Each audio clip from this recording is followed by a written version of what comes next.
Hello, my name is Alicia Ford.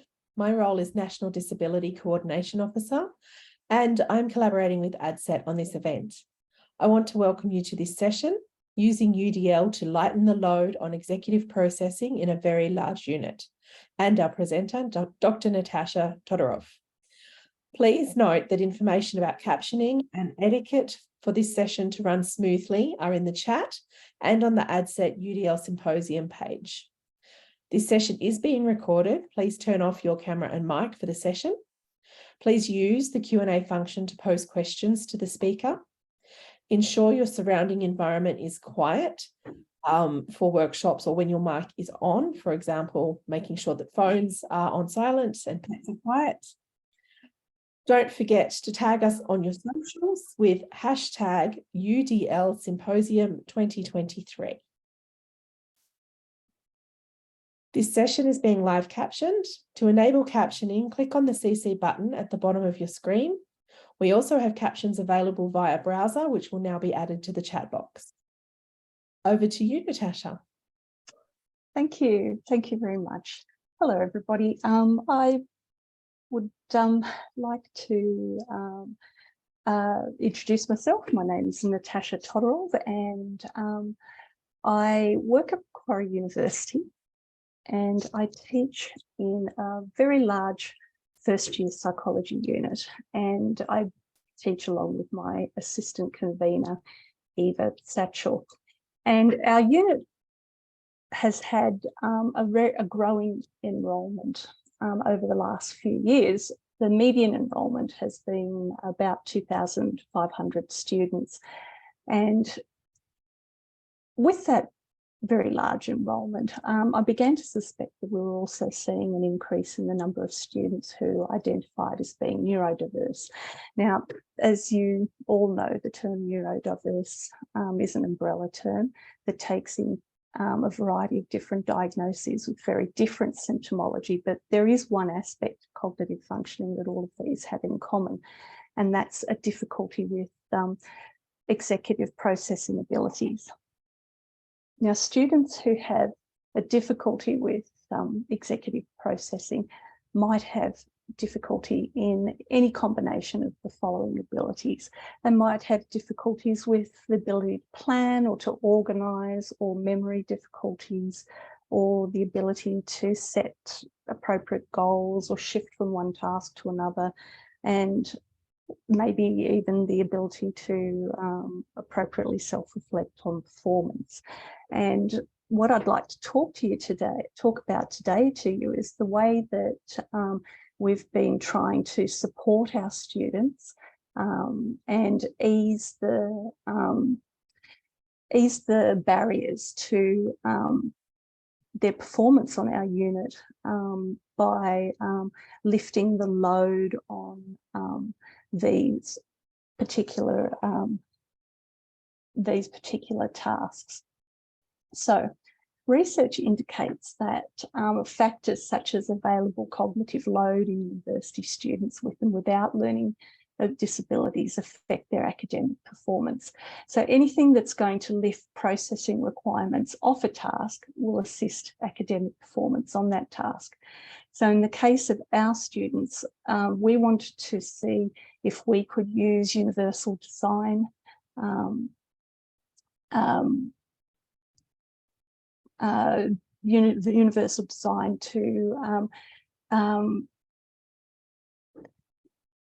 make the ability to plan and organise easier, to lift the load on memory, and to teach students strategies to reflect on their performance and make clear and appropriate goals. In other words, our aim was to reorganise the way we presented material to our students in order to target specific issues to do with executive processing. And what I'm going to do is use our unit as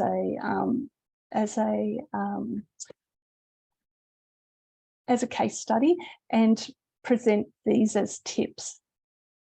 They are very low technology type tips. They're very easy to apply across any unit, I guess, or across a faculty And hopefully you'll find some of these things useful. The first tip I have for you is to explicitly teach time management. This is an important UDL checkpoint, and we provided this in 3 ways. We taught time management by providing a timeline for success, so making a concrete plan for our students. We backed it up with to-do lists. Again, very concrete set of to-do lists that spoke directly to the plan. And then I also provided a weekly newsletter that acted as a reminder reinforcer. So the aim was to provide a concrete time management plan and a set of reminders that would lift the load off students planning, and to also provide an exemplar for planning. In other words, to teach the students how to plan an entire semester ahead, and to show them that it was in fact possible to do all of the tasks that we're requiring them to do. Secondly, we explained all the random relationships that you might come across in a university course. First-year students don't know a whole lot about the way universities work, and so we provided a whole series of scaffolds to explain to them how universities work and what all the relationships are between the various new tasks that they're being asked to do. So, for example, in a first-year psychology unit, students are taught a whole variety of different topics in psychology. We have 7 in our unit. And in each of those topics, they will have lectures, they'll have tutes, they'll have a textbook chapter to read, and then a topic test. Now, we will all understand how all of these things fit together, but first-year students, don't necessarily understand how all of these tasks fit together into a learning activity. And so a scaffold provides them with a procedure for learning, and part of that scaffold was providing learning objectives for all of the lectures and tutorials. Students really loved the learning objectives. They really loved the ticker boxes, the lists, the to-do lists each week for the time management, and they really liked the learning objectives. These were ways of focusing their attention on what was important in time management each week, and what is important in terms of all the words and all the information that we were providing for them.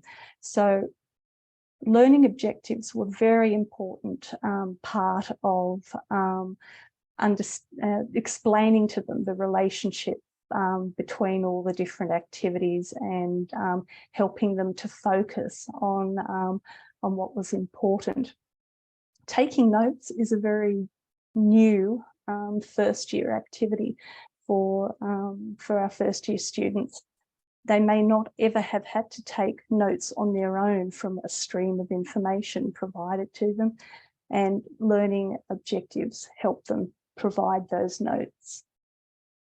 Okay. We also explained to them all the university rules. So, for example, I have an image here of a child's primary school classroom list of all sorts of rules. So no pushing, no biting, no fighting, no kicking, no touching bees, no throwing food. Okay, no touching bees. I'm pretty sure that there's a story out there for that one, and I know that I'd like to hear it. And in the same way that I'd like to hear that story, our students really love to hear the stories behind all the rules for the university. Universities have weird rules. They want you to attach extension notes and extension approvals onto the back of essays. They want you to fill in this form, but not that form. They want you to do all sorts of things. Do it my way, don't do it your way. It has to be done in a specific way. So we just don't list our rules anymore. We explain those rules. And this has been a really useful UDL checkpoint. Students are less upset when they know why they have rules to follow, and it's made for a much easier life for all of us, for the students themselves, because they're learning about how a university works, and for us, because the students are more likely to follow any particular rules that we need to have them follow. Tip number 3, we present students an awful lot of information, and how we present that information is exceedingly important. The UDL guide suggests that we chunk and differentiate information for easier processing. The way that we've chosen to do that is by going from documents, even long documents that are presented with subheadings and all those sorts of things. And we've changed that to producing booklets of information. Booklets of information that are differentiated in the type of information they present. And this has actually been a very, very important innovation for us. So I've got an example here of our essay assessment booklet. The essay assessment booklet used to be a long document that had information about the task, and then the starter references, and then the penalties, and then the how to get a special consideration, and then what to do about essay feedback, and so on and so forth.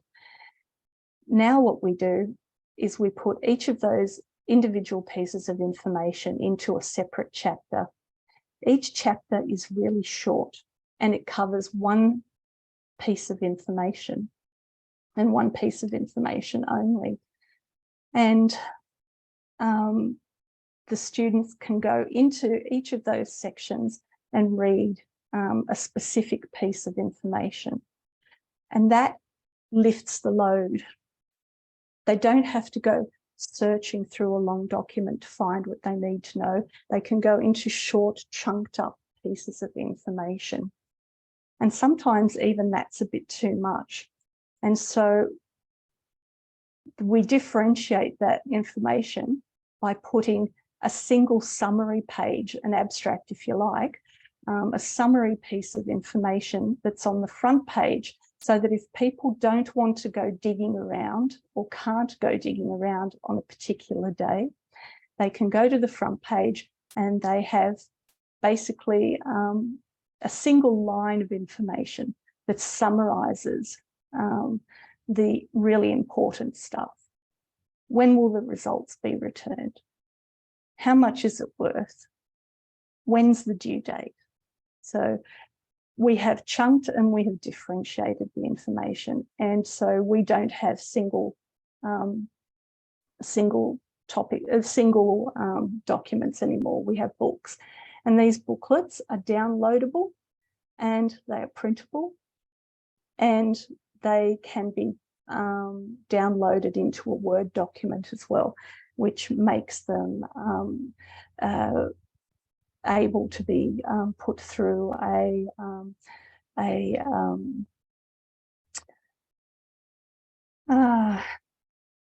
sorry folks, I'm losing my words now.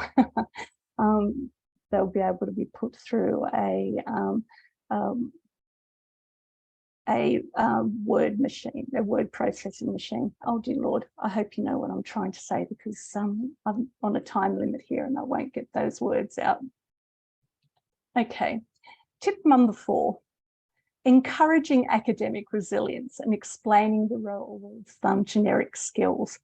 This is very, very important also. And again, another scaffold.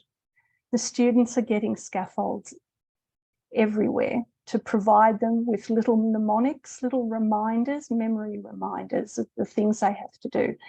So they had a 4-step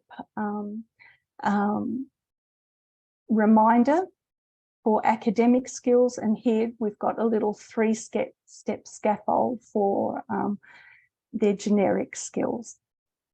The important generic skill of time management has its own little special tip because it's so very important.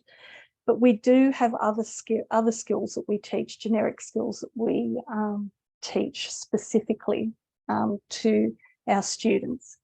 We teach them active learning strategies, we teach them academic self-reflection, and we teach them active help-seeking behaviour.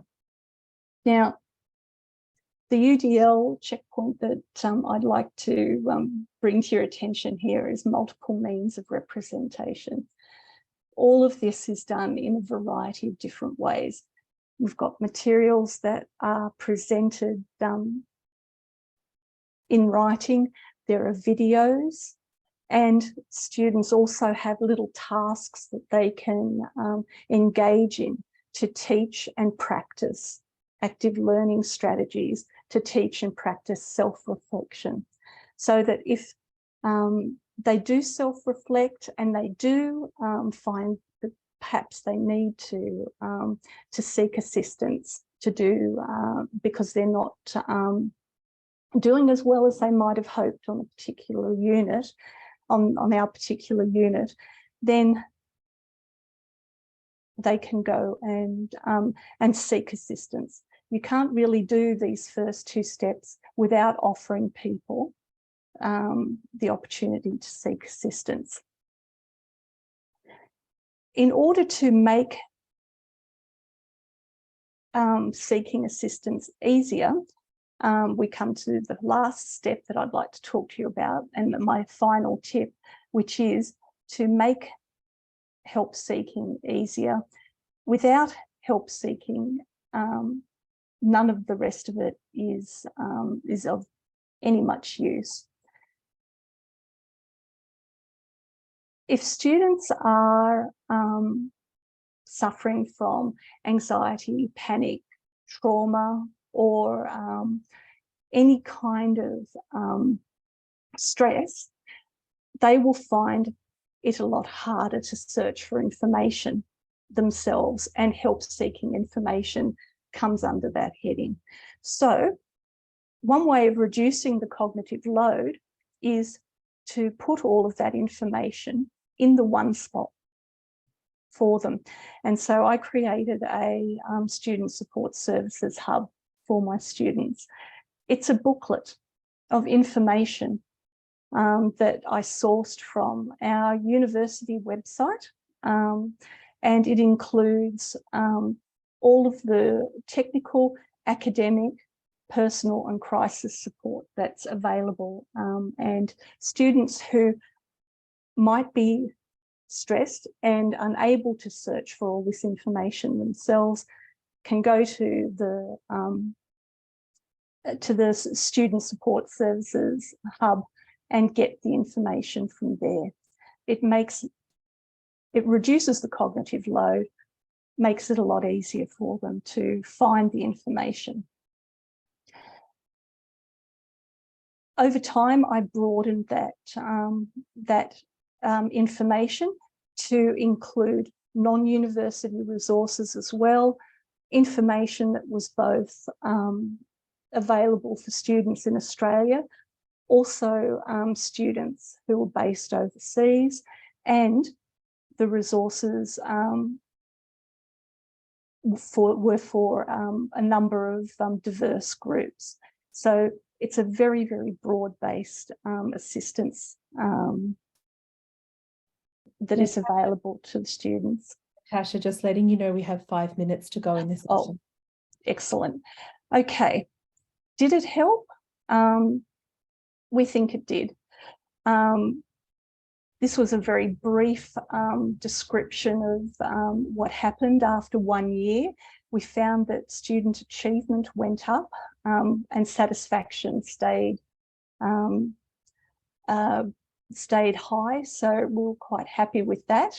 And I've galloped through this. So if you're interested at all at looking at more of the detail, these are some ways that you can find an article that